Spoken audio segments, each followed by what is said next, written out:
Assalamualaikum warahmatullahi wabarakatuh. Selamat pagi anak-anak. Kembali lagi di pembelajaran IPA di kelas 7. Kita masih ada di bab 3 ya, klasifikasi materi dan perubahannya. Untuk hari ini kita akan membahas tentang benda-benda yang dapat mengalami perubahan.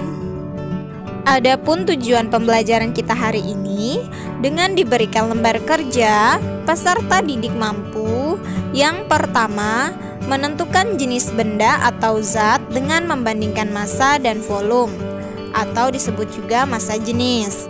Kemudian yang kedua, mendeskripsikan perubahan fisika dan kimia dalam kehidupan sehari-hari. Benda-benda yang kita kenal dalam kehidupan sehari-hari seringkali mengalami perubahan. Nah, perubahan itu ada yang bersifat langsung dapat kita amati, namun ada juga yang memerlukan waktu yang lama untuk pengamatan. Nah, perubahan benda tersebut dikenal dengan perubahan materi. Contoh, perubahan materi yang berlangsung cepat kalian bisa lihat pada gambar, yaitu pada pembakaran kertas. Kemudian, contoh perubahan materi yang memerlukan waktu yang relatif lama ialah proses berkaratnya besi. Sebelum kita membahas lebih jauh tentang perubahan materi, kita bahas dulu sifat-sifat benda secara garis besar. Sifat-sifat benda ada dua. Yang pertama adalah sifat fisika, yaitu sifat yang berkaitan dengan keadaan fisik suatu benda. Jadi ingat fisika, fisiknya ya. Nah, sifat fisik itu antara lain ada bentuknya, warna, bau, kekerasan, titik didih, titik beku, titik leleh, daya hantar, ukuran partikel, dan massa jenis atau densitas. Pada tujuan pembelajaran tadi ada ibu sampaikan kita menentukan jenis benda. Nah, untuk menentukan jenis benda kita bisa menggunakan rumus massa jenis. Nah, massa jenis ini adalah hasil bagi antara massa dan volume. Massa jenis memiliki simbol Rho. Jadi kalian lihat yang seperti huruf P itu adalah simbol dari massa jenis. Jadi rumus massa jenis adalah Rho sama dengan M per V, di mana Rho adalah massa jenis dengan satuannya kilogram per meter kubik atau gram per sentimeter kubik. Kemudian M itu adalah massa zat dengan satuan kilogram atau gram. Kemudian V itu adalah volume zat dengan satuan meter kubik atau sentimeter kubik. Nah, dalam sistem internasional kita menggunakan kilogram per meter kubik untuk satuan dari massa jenis. Selanjutnya Ibu akan membahas contoh soal tentang massa jenis. Contoh soal ini ada di buku paket IPA kelas 7 halaman 121 ya. Logam, apakah ini? Nah, jadi kita mau mencari nih logam apa yang diamati oleh si Edo. Edo menemukan sebongkah logam. Ia penasaran logam apa yang ditemukannya. Ia berpikir jangan-jangan emas. Edo menimbang logam itu. Ternyata massa dari logam 312 gram.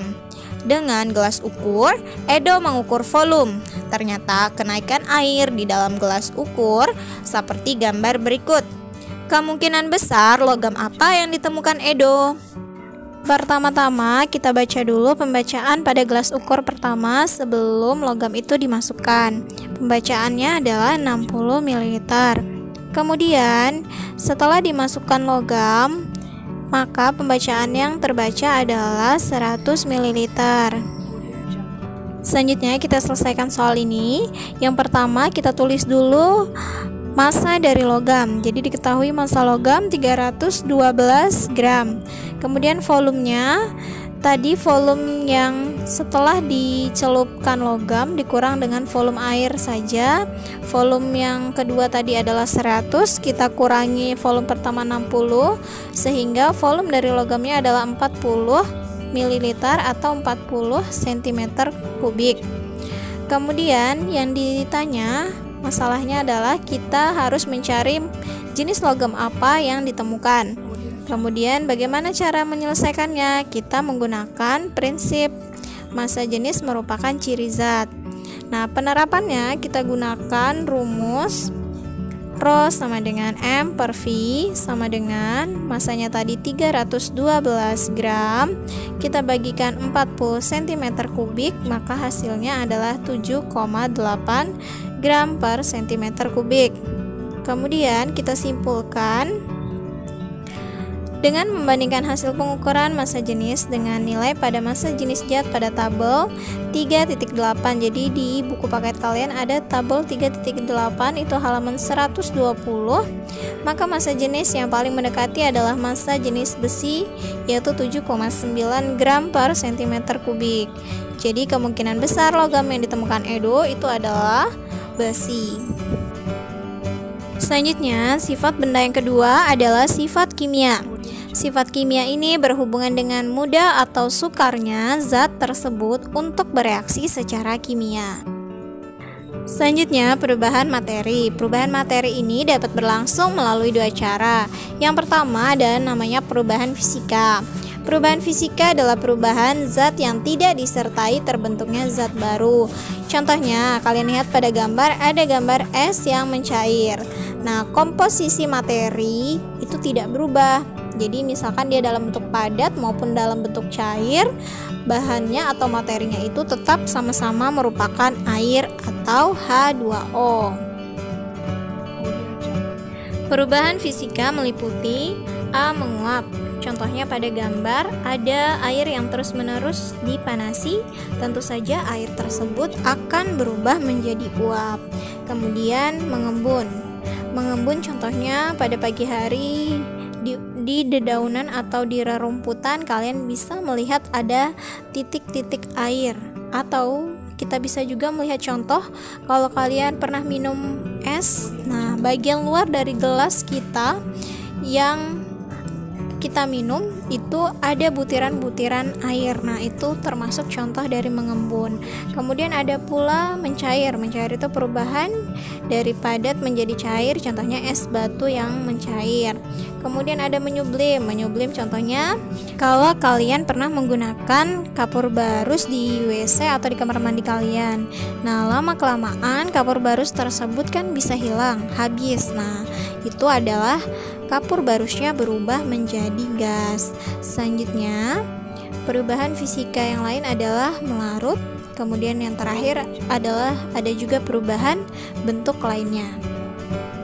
Selanjutnya, berikut adalah skema dari perubahan wujud zat. Wujud zat itu ada 3, ada yang padat, cair, dan ada gas. Perubahan dari padat ke cair namanya adalah mencair, kalian bisa lihat panahnya. Dari cair ke padat namanya adalah membeku. Kemudian perubahan dari padat menjadi gas namanya adalah menyublim. Dari gas ke padat namanya adalah mengkristal. Kemudian dari gas ke cair namanya mengembun. Dari cair ke gas namanya adalah menguap. Jadi ini merupakan jadi ini adalah skema dari perubahan wujud zat, di mana termasuk dalam perubahan fisika. Selanjutnya, coba kalian lihat pada gambar. Ada gambar kayu yang dibakar dan ada gambar besi yang berubah menjadi berkarat. Pada kayu sebelum dibakar, kayu tersebut mengandung serat selulosa. Tetapi setelah dibakar, dia berubah menjadi arang atau karbon. Nah, jadi kalian bisa lihat pada proses pembakarannya itu ada terbentuk zat baru yang memiliki sifat berbeda dengan zat sebelumnya. Contoh yang lain, kalian bisa lihat pada proses perkaratan besi. Besi sebelum berkarat merupakan unsur Fe. Namun, besi setelah berkarat dia berubah menjadi senyawa Fe2O3NH2O. Dengan demikian, kita dapat mendefinisikan perubahan kimia itu adalah perubahan zat yang menghasilkan zat baru dengan sifat kimia yang berbeda dengan zat asalnya. Ciri-ciri perubahan kimia. Ciri yang pertama adalah terbentuknya zat baru. Untuk terbentuk zat baru sudah Ibu jelaskan sebelumnya ya. Seperti tadi misalnya kayu sebelum dibakar dia adalah serat selulosa, kemudian setelah dibakar dia berubah menjadi arang atau karbon. Selanjutnya, ciri yang kedua adalah terbentuknya gas. Beberapa reaksi kimia itu dapat membentuk gas. Contoh reaksi yang dapat membentuk gas, reaksi logam magnesium Mg dengan asam klorida atau HCl. Nah, reaksinya itu nanti menghasilkan magnesium klorida atau MgCl2 dan gas hidrogen. Jadi kalau kalian lihat pada gambar, nah gasnya bisa terbentuk dalam wujud gelembung-gelembung kecil. Jadi seperti pada gambar itu ada gelembung-gelembung kecil. Nah, itu adalah gas dari reaksi yang tadi Ibu jelaskan. Jadi gasnya adalah gas hidrogen. Kemudian contoh reaksi pembentukan gas yang lain adalah pada reaksi elektrolisis air atau H2O, di mana menjadi gas hidrogen atau H2 dan oksigen atau O2. Selanjutnya, ciri-ciri perubahan kimia yang C adalah terbentuknya endapan. Reaksi pengendapan ini adalah reaksi yang menghasilkan suatu senyawa yang berbentuk padatan. Nah, kalau kalian lihat pada gambar, ada padatan yang berwarna kuning. Nah, padatan itu tidak larut atau tidak bercampur secara homogen dengan cairan di sekitarnya. Makanya, padatan itu disebut dengan endapan. Nah, contoh reaksi pembentukan endapan itu ada reaksi antara timbal nitrat atau PbNO3 2 kali dengan natrium iodida atau NaI yang menghasilkan endapan timbal iodida yang berwarna kuning. Jadi itu pada gambar kalian bisa lihat ya endapan yang terbentuknya. Selanjutnya, ciri perubahan kimia yang D adalah terbentuknya perubahan warna. Coba kalian lihat tadi reaksi antara timbal nitrat dan natrium iodida tadi akan menghasilkan endapan timbal iodida yang berwarna kuning. Nah, itu adalah salah satu contoh dari reaksi kimia yang menghasilkan warna berbeda. Contoh reaksi kimia yang memberikan warna yang khas adalah reaksi antara tembaga sulfat atau CuSO4 dengan air atau H2O. Nah, warna tembaga sulfat ini warnanya biasanya berwarna putih. Jika ditambahkan dengan air, maka warnanya dia berubah menjadi warna biru. Nah, warna biru tersebut adalah warna senyawa baru yang terbentuk, yaitu CuSO4 5H2O. Selanjutnya, untuk lebih memahami materi pertemuan hari ini dan pertemuan sebelumnya, kalian akan Ibu berikan LKPD 2 ya. Dimana tujuan dari LKPD ini kalian mampu yang pertama menjelaskan metode pemisahan campuran, filtrasi atau penyaringan, sentrifugasi, sublimasi, kromatografi, dan distilasi dengan benar. Kemudian yang kedua, kalian mampu menentukan jenis benda atau zat dengan membandingkan massa dan volume atau disebut juga massa jenis. Kemudian yang ketiga, mendeskripsikan perubahan fisika dan kimia dalam kehidupan sehari-hari. Jadi pada bagian B ini ada 3 pertanyaan. Silahkan kalian jawab. Untuk bagian nomor 1, kalian menentukan kegiatan yang termasuk pemisahan campuran yang mana. Jadi misalkan kegiatan 1, penyaringan kelapa menjadi santan. Pilih jenis pemisahan campuran yang terjadi pada penyaringan kelapa ya. Jadi misalkan dia pilih filtrasi kah, sentrifugasi, kromatografi, distilasi kah, atau sublimasi. Jadi dari kegiatan 1 sampai 6 dipilih pemisahan campuran mana yang sesuai. Kemudian untuk soal nomor 2, kalian disuruh menentukan peristiwa yang termasuk perubahan fisika atau perubahan kimia. Jadi dari soal nomor 1, dari kegiatan 1 sampai 8 itu pilih mana yang termasuk perubahan fisika, mana yang termasuk perubahan kimia. Selanjutnya, untuk soal nomor 3, kalian akan mengidentifikasi logam dan menghitung massa jenis logam, di mana massanya 178 gram dan volumenya 20 ml. Jadi silahkan diikuti langkah-langkah pengerjaan pada soal. Kalian boleh menghitung dalam gram per cm kubik atau boleh juga menghitung dalam satuan kilogram per meter kubik. Nah, demikian Ibu sudah sampaikan materi untuk hari ini, juga LKPD. Silahkan dikerjakan dengan sebaik-baiknya ya. Jika ada pertanyaan, silahkan ditanyakan melalui WhatsApp ya. Jangan lupa yang sudah nonton, subscribe, like, komen, dan share ke teman-temannya. Terima kasih. Assalamualaikum warahmatullahi wabarakatuh.